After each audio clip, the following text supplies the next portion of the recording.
মধ্যরাত পুরো শহর যখন গভীর ঘুমে আচ্ছন্ন, ঠিক তখন একটা টি-টোয়েন্টি ম্যাচ চলছে। শেরপুরে আকাশ বাতাস প্রকম্পিত হচ্ছে স্লোগান আর বোমার শব্দে। বিএনপি জামাতের পাল্টাপাল্টি ধাওয়া আর হামলায় রণক্ষেত্রে পরিণত হয়েছে রাজপথ। সাধারণ মানুষের চোখে ঘুম নেই, আছে শুধু জমদূত দেখার মতো আতঙ্ক। কি হচ্ছে দর্শক, আমরা একটু দেখি।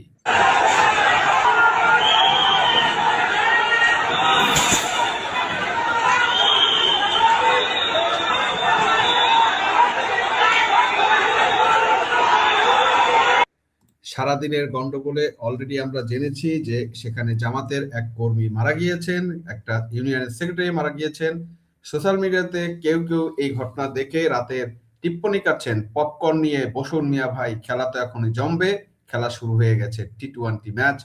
ভারতে যে বিশ্বকাপ টি-টোয়েন্টি খেলবে না, এখন বাংলাদেশেই তারা টি-টোয়েন্টি খেলছে। সুসেন মিয়া ভাই, এই যে আপনার স্ক্রিনের ওপাশে বসে বিনোদন খুঁজছেন, এই বিনোদনের জন্য মূল্য দিতে হচ্ছে শেরপুরের সাধারণ খেটে খাওয়া মানুষের। এটা কোনো সিনেমা নয়, এটা আমাদের বিচারহীনতার সংস্কৃতির এক ভয়াবহ বহিঃপ্রকাশ। রাজনৈতিক আধিপত্য বিস্তারের নামে এই নোংরা খেলায় জনজীবন আজ জিম্মি।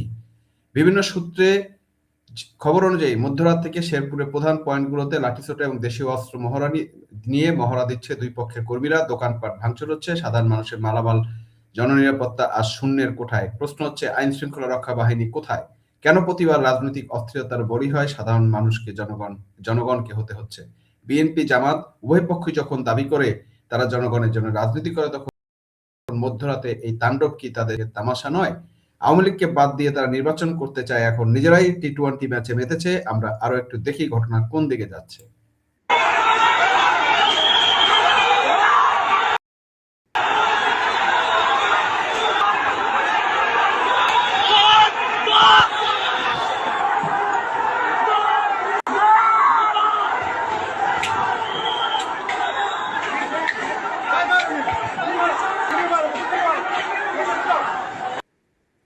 দর্শক দেখছেন, ব্যাপক টি-টোয়েন্টি ম্যাচ চলছে সেখানে। দুই কুকুরের কামড়া কামড়ি চলছে। এই কথাটা আমি বারবার বলি। একটা হচ্ছে যার কোনো আদর্শ নেই, আর একটা যার আদর্শ আছে, সেই আদর্শ হচ্ছে মুনাফিকি, জামাত ইসলাম। আমরা এই দুই দলের, যারা দেশদ্রোহী, যারা স্বাধীনতার বিপক্ষে শক্তি, দুই দলই মোটামুটি স্বাধীনতার বিপক্ষের একটা শক্তি, যারা 5ই আগস্টের মাধ্যমে দেশকে দখল করেছে সন্ত্রাসী কর্মকাণ্ডের মাধ্যমে। আজ সেই সন্ত্রাস তাদের নিজেদের মধ্যেই শুরু হয়ে গিয়েছে এবং এখন হচ্ছে তামাশা দেখার টাইম। অন্যান্য সাধারণ মানুষ এবং আওয়ামী লীগ বসে বসে উভয় পক্ষের এই তামাশা, এই তাণ্ডব আজ অবলোকন করা ছাড়া আর কোনো কাজ নেই। রাজনৈতিক বিশ্লেষক হিসেবে আমি বলছি, এই পরিস্থিতি শুধু শেরপুরেই সীমাবদ্ধ থাকবে না। এটা একটা অস্থির সংকেত। যখনই বড় দলগুলোর মধ্যে ক্ষমতার ভাগাভাগি আধিপত্য নিয়ে দ্বন্দ্ব বাধে, তখন মাঠ পর্যায়ে শুরু হয় এই রক্তক্ষয়ী সংঘাত। পপকর্ন কালচার ছাড়ছেন তারা আসলে এই সংঘাতকে স্বাভাবিককরণ করছেন। মনে রাখবেন, আজ শেরপুর পুড়ছে, কাল আপনার শহরও জ্বলতে পারে। তথাকথিত এই পলিটিক্যাল ড্রামা, এই সন্ত্রাসীদের, এই জঙ্গিদের, রাজাকারদের ড্রামা যখন আপনার দরজায় কড়া নাড়বে, তখন পপকর্ন গেলার সময় পাবেন কিনা দর্শক, ভেবে দেখুন।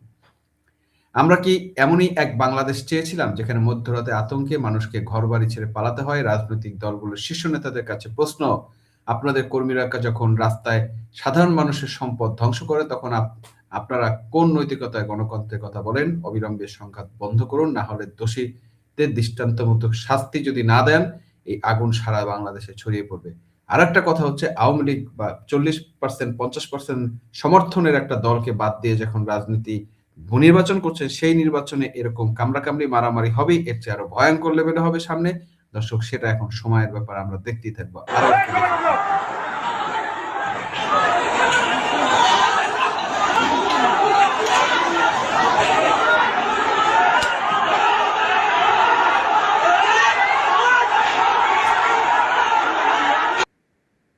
দেখেন এই মোল্লাগুলো কত বড় হারামজাদা। এই যে পায়জামা, পাঞ্জাবি, টুপি, পায়জামা পরে তারা এখন মারামারিতে নামছে। মানে এরা আসলে, এরা কিভাবে ইসলামিক হয়, কিভাবে ধর্মের মানে ধার্মিক হয়, এবং কেন কিভাবে এরা ধর্মের লেবাস পরে এরকম রক্তপাত করতে পারে, এটা কোনো ধর্মে আছে কিনা আমরা জানি না।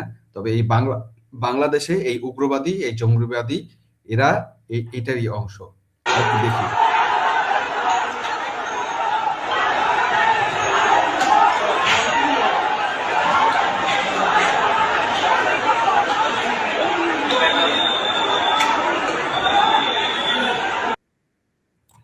দর্শক, শেরপুরের এই ঘটনা আমি মনে করি এটা জাস্ট একটা টেইলর।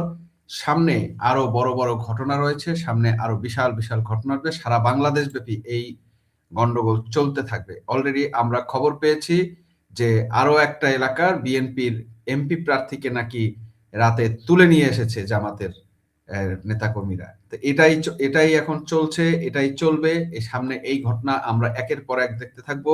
আমাদের টি-টোয়েন্টি বিশ্বকাপ বাংলাদেশে শুরু হয়ে গিয়েছে। আমরা ইনশাল্লাহ সারা মাস ব্যাপী আগামী 12ই ফেব্রুয়ারি পর্যন্ত টি-টোয়েন্টি ম্যাচ দেখতে পারবো বিনা টিকিটে। শেরপুরের পরিস্থিতি এখনো থমথমে। পরবর্তী আপডেট এবং এই রাজনৈতিক সংকটের গভীর বিশ্লেষণ জানতে আমাদের সাথে থাকুন। আপনারা এলাকায় কি পরিস্থিতি কেমন আছে, কি ঘটছে সেগুলো আমাদেরকে কমেন্ট করে জানান। আর হ্যাঁ, রাজনৈতিক বিনোদন হিসেবে দেখে নয়, নাগরিক হিসাবে নিজের অধিকার এবং নিরাপত্তা নিয়ে সচেতন হন। সময় থাকতে সোচ্চার হন, না হলে পপকর্ন খাওয়ার দিনও শেষ হয়ে যাবে। ধন্যবাদ দর্শক, ভালো থাকবেন, সুস্থ থাকবেন।